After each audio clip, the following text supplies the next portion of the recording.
And first of all, I want to celebrate the attitude of celebrating. Praising publicly the qualities, for instance, of a good friend or a very good friend is such a good antidote for all kinds of small, little, competitive, deluded opinions driven by and stained with suffering. And of course, we all know these opinions. We certainly know them in other people, and sometimes we even know them in other members, I suspect. But certainly we also suffer ourselves from those little, small, competitive, deluded opinions. And celebrating, praising, lifts us up, widens us, and it brings us more into contact with clarity. It makes shine. It's like the sun, or the sun rays, coming from behind a cloud, making clearer the majesty and glory of a mountain peak. Making clearer those qualities which are supportive and constructive for climbing that mountain peak or even going beyond that mountain peak. So yes, celebrating, the attitude of celebrating, not only on events like these, but certainly also in our daily communication, in our daily life. It removes the ceiling, so to speak, so that we can walk freely and upright, with dignity, liberated from those small, little, competitive, deluded opinions, driven by and stained with suffering, liberated also from small goal settings. Last winter, I bought a very fine winter coat, which I was very pleased with. And although clothing is not really my kind of thing, I can be a very vain person. Sorry. But there was something else going on as well. Putting on that coat, I felt, when putting on that coat, I felt dignity coming over me. It was as if I was dressing up myself in the very finest ethical skills, the most precious spiritual qualities. Indeed, it was as if I was dressing up myself in Buddha pride. Putting on that winter coat linked me in with being a son of the Buddha and being proud of that. The Buddha is top quality, made of the finest, most sublime spiritual qualities, fair trade of course, dressed up in punya and jnana. Buddha pride connects me with the deepest possible values in the universe, with what is most precious in the universe. Buddha pride makes me want to express and celebrate that what is most precious in the best possible way. Buddha pride places me in a lineage, in a kind of family, going back for centuries, a lineage, a family of sons and daughters of the Buddha, all deeply embedded in the wish to communicate and practice the Dhamma, to express the highest potential, to give the people what they really want, and that is a path to live a truly happy and liberated life. Am I not going too fast, Amalamati? I can go a little bit slower, yeah. Sorry? Could you speak louder and go slower? Oh, yeah. Louder and slower. I'll do my best. And slower. Yeah. When wandering around, the Buddha always taught the Dhamma to people he met. He brought them into contact with that magnificent path to liberation. So let us ourselves be that proud as well, and take every opportunity to bring ourselves and others into contact with becoming a being or being more compassionate, more kind, more clear, but also more firm and uncompromising. If we really have Buddha pride, then obviously we won't be prepared to break up the Dharma or the Dhamma in ready-to-bite chunks according to secular standards or needs. Buddha pride stands for walking upright in spacious rooms with high ceilings. And compromising the Dhamma is lowering the ceiling so that we need to bend over and get cramped. And of course, walking in the Dhamma with Buddha pride doesn't require ceilings at all. I'm a son of the Buddha. I am born in the lineage of Buddha disciples. I am a disciple of the Buddha, and I am a disciple of Bhante Sangharakshita. To me, that is connected with dignity and being worthy to step into the footsteps of good men, of wise men.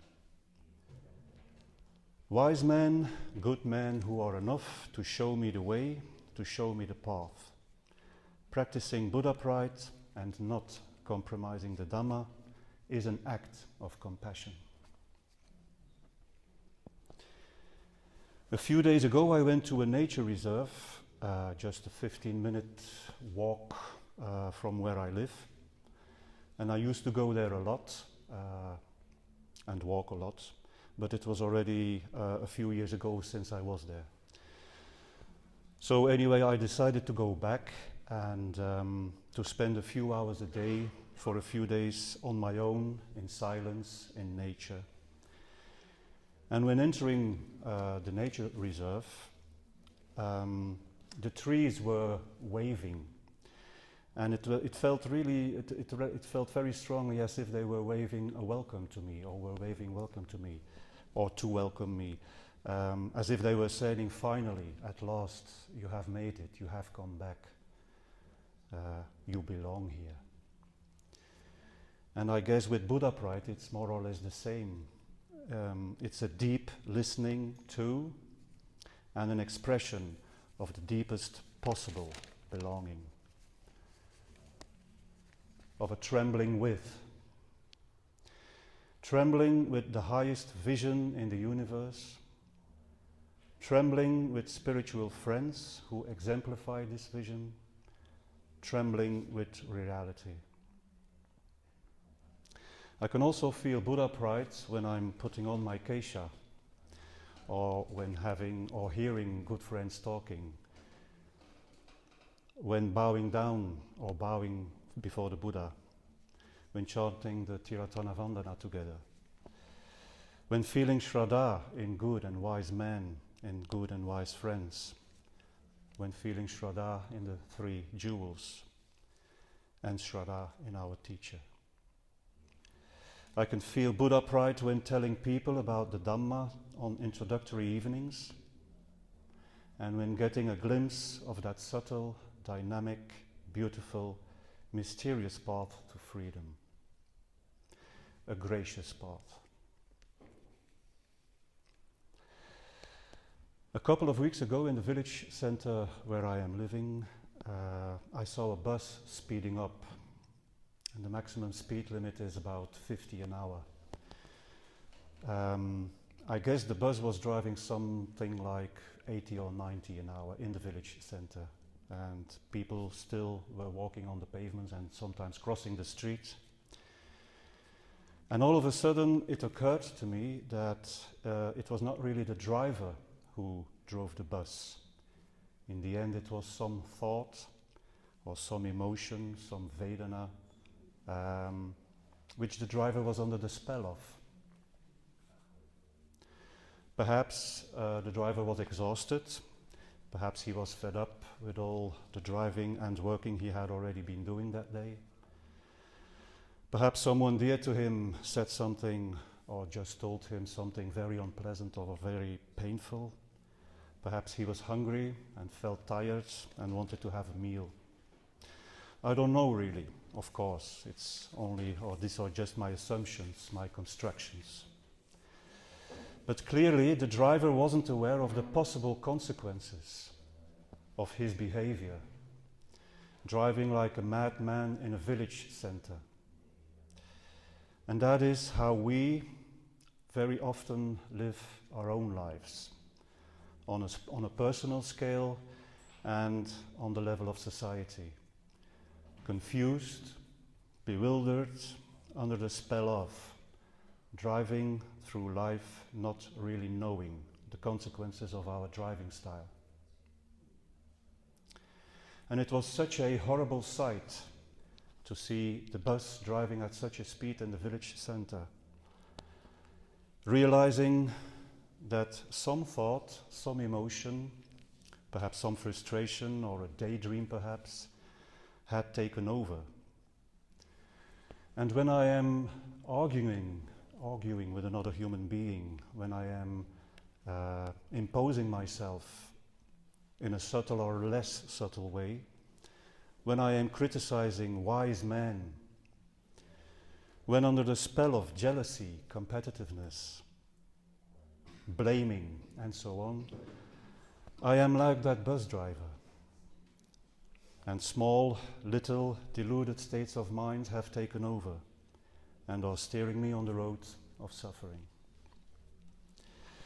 Our society as well is like the bus driver in many ways, or perhaps more precisely, it's like a series of bus drivers under the spell of wanting to save in an obsessive way some kind of economic thinking, buying some fine and exclusive watches or winter coats to make one happy and satisfied and fulfilled. Under the spell of political dead ends like nationalism, under the spell of polarizing. In Belgium, the last couple of years, I have seen a growing polarization between the haves and the have-nots. Or it would be better to say, I have seen and heard more and more a language used by politicians whereby they tried to divide and polarize in an ever more rude and ever more brutal way. We are in desperate need for a vision which gives man back to man, which gives humanity back to man, and even more, a vision which gives the highest and most fulfilling meaning in the universe. A vision which connects, which speaks the language of connection and compassion.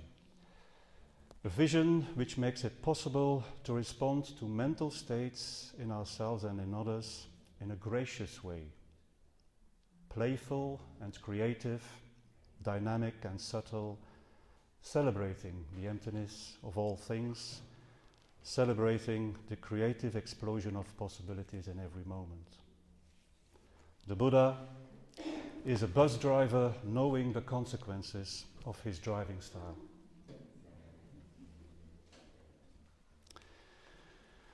Someday, when I was walking in a forest in the Flemish Ardennes, I sat down at some point to rest. And I looked up at the trees, and there I saw two squirrels playing with one another. Or at least that was what I was thinking. No, that what was, oh, never mind. I thought they were playing. They were chasing around one another, or chasing one another, jumping from one branch to the other, sometimes running up and down the trunk of the tree, sometimes also jumping from one trunk or tree to another. And apparently they didn't mind me sitting there beneath them, watching them. They were moving around very graciously, very natural, very playful, with a kind of mastery over what they were doing. And they reminded me of mindfulness, the way the Buddha taught us. Engaging with our bodies, engaging with our feelings, emotions and thoughts in a gracious, natural, playful way. Mindful. directing our minds graciously and skillfully with a sense of mastery towards those attitudes which are really helpful and constructive on the path to liberation. Not driving around like the bus driver or a bus driver at a speed of 90 in a village center. The Buddha has communicated a vision of graciousness, of dignity, of skillfulness and compassion, of trust and faith, of grandeur, if that's an English word, and infinity, of playfulness, of mystery, still plenty of mystery. And that's why I also like to celebrate the Buddha in poetry. I consider myself a poet, and in Dutch or Flemish, a poet is also called, well, a poet is called a dichter. And dichter is not only a substantive, but is also an adjective, which means coming closer. And coming closer to what? Well, perhaps to reality, perhaps to the wonder of life, perhaps to the mystery of life in all its grandeur, in all its greatness, in all its depth. I started writing poetry when I was 14 or so. I wrote my first poem when I was terribly in love, and I was way too shy to approach the subject of my love. And in my late teens and 20s I was still writing poetry. I found myself still writing poetry.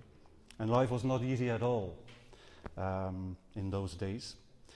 So writing poetry gave me a sense of being alive, of absorption, wherein I could create some beauty amidst all the suffering I was constantly creating myself.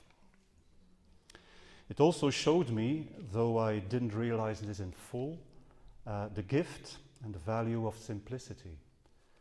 Just sitting somewhere, writing a poem, and feeling more alive, simple, satisfying, and full-hearted. And though I was quite unhappy at that time, and feeling isolated, and inventing some very dark verses, it was after all the time of No Future slogan and punk music, so I had to be in line with the time. I was enjoying the act of writing, and I still do.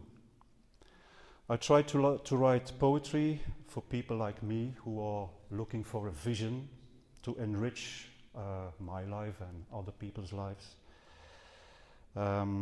For this 21st century world, if that's not too bombastic. But I'm trying to write poetry to celebrate the Buddha, to celebrate the vision of the Buddha, as a way of coming closer to that enormously rich universe which is the Dhamma. So profound that perhaps I can only come a bit closer through verses or through paintings or through music. So imagine sitting outdoors, meditating beneath the trees, between birds, between the nettles, between flowers and horses. The wind is blazing faith. Faith in good men, faith in wise men, trembling with, celebrating the Buddha. The Buddha is trembling towards us. Thank you.